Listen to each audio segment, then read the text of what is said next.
Hello दोस्तों, आज जो मैं आपको कहानी सुनाने जा रही हूँ ये कहानी है रानी परी के जादुई लिपस्टिक के पेड़ की।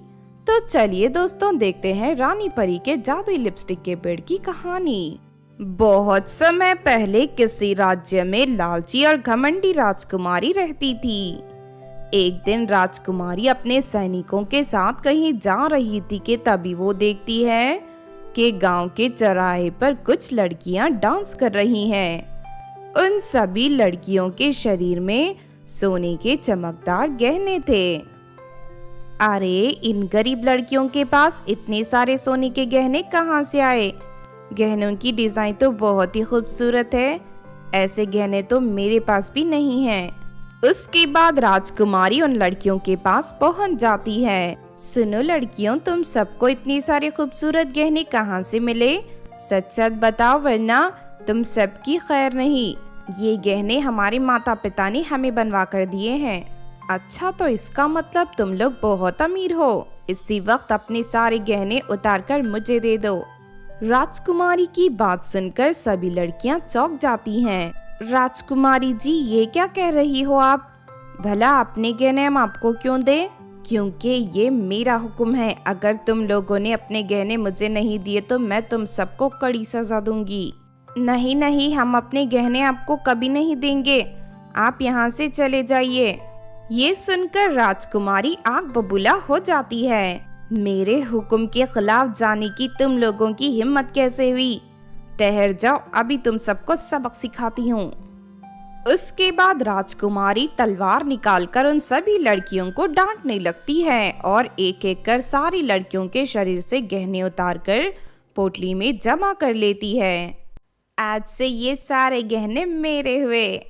उसके बाद राजकुमारी गहने लेकर अपने महल चली जाती है। इस तरह वो दुष्ट राजकुमारी मासूम को परेशान करने का कोई मौका नहीं छोड़ती थी। इस तरह कुछ दिन बीत जाते हैं। फिर एक दिन राजकुमारी उसी गांव में दोबारा जाती है। राजकुमारी देखती है कि गांव के लोग ढेर सारा अनाज लेकर उन्हें बेचने नगर जा रहे हैं। अरे, लगता है इस गांव में बहुत ज्यादा फसल पैदा हुई है। मैं अभी सारी फसल इनसे कब्जा कर लेती हूँ। उसके बाद राजकुमारी सभी लोगों को रोक लेती है। ठहर जाओ, तुम सब ये फसल लेकर कहाँ जा रहे हो? हम अपनी फसल बेचने नगर जा रहे हैं। अच्छा, तो ये बात है। चलो, ये सारी फसल मेरे हवाले कर दो। ये कैसा अत्याचार है राजकुमारी जी? पिछली बार आपने हम सभी लड़कियों के गहने छीन लिए थे और आज आप हमारी फसल कब्जा करने आई हो।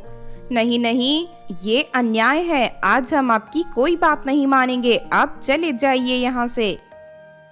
लगता है तुम लोगों को सीधी तरह बात समझ में नहीं आती। ठहर जाओ, मैं अभी तुम सबकी अक्ल ठिकाने लगाती हूँ।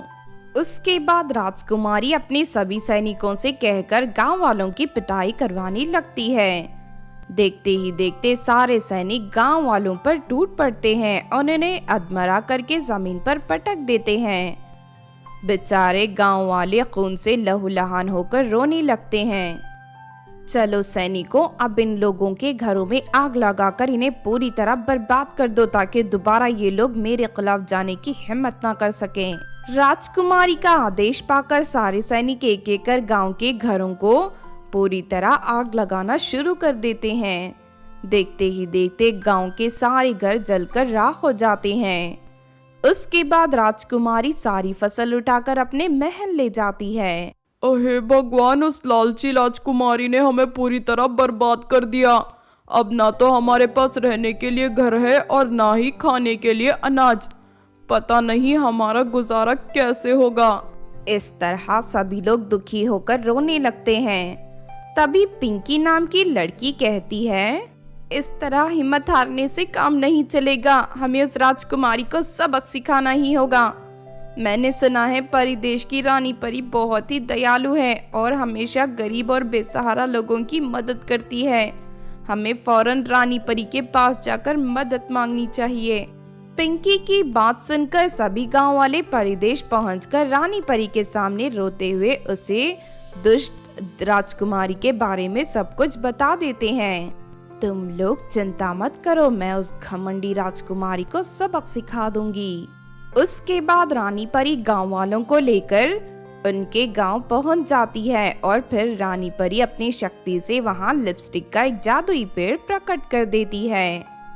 उसके बाद रानी परी पेड़ से लिपस्टिक तोड़कर चारों ओर फेंकने लगती है और देखते ही देखते सारी लिपस्टिक सुंदर घरों में बदल जाती है। आज से तुम लोग इन जादुई घरों में रहोगे, यहाँ तुम्हारा कोई कुछ नहीं बिगाड़ पाएगा। मैं इस जादुई पेड़ को यही छोड़कर जा रही हूँ, ये हमेशा तुम लोगों की रक्षा करेगा। उसके बाद रानी परी वहाँ से चली जाती है। फिर कुछ दिनों बाद राजकुमारी दोबारा अपने सैनिकों के साथ उसी गांव में आती है।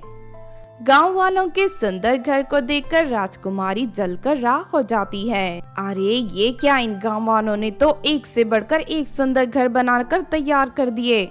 आखिर इनके पास इतनी दौलत कहां से आई, मैं भी जाकर सबक सिखाती हूँ इन्हें।